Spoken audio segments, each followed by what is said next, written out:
against everything that's going on? Right.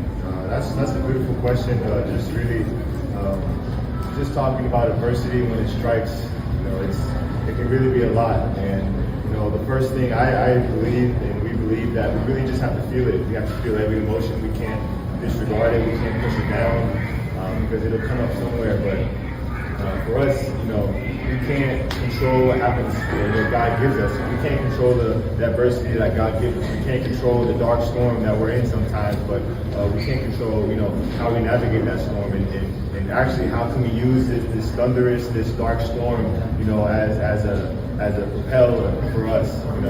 It's very windy, it's very dark sometimes, but that's when we really just stick together. We get closer and closer on that ship inside the storm, and we just use it. We just try to ride that storm into wherever it takes us. And so I think just speaking, in all realms inside basketball and in life, adversity is going to come, but for me, really just always have to be thankful. And it goes against the grain of the world when you get adversity to thank God for it. But that's really for us surrendering our complete control of our circumstances. Because I know in my heart, I believe that Jesus is going to make something good out of this. One individually in Mason, and one in Kian, and one for the team, one for the community, right? Because he uses dark times to bring people closer to him. And I believe that's what he's doing.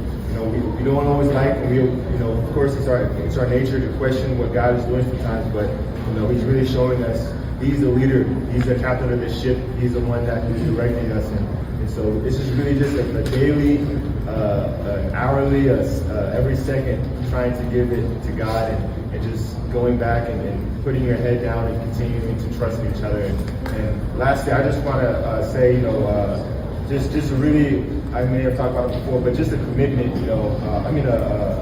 I just want to just emphasize, how much Coach Lopez has been really manning the ship. Not a lot of people see what goes on behind the scenes. Not a lot of people see what goes on in the timeouts. But Coach, just speaking, me and you've really been that rock, And it's hard to be the captain of the ship because so much stuff gets thrown. But I just really appreciate you being that rock. And so to answer your question, when adversity hits, you look to the captain of the ship, you look to the author of the storm, and you look to them for guidance. And so I think that's the best way to do it.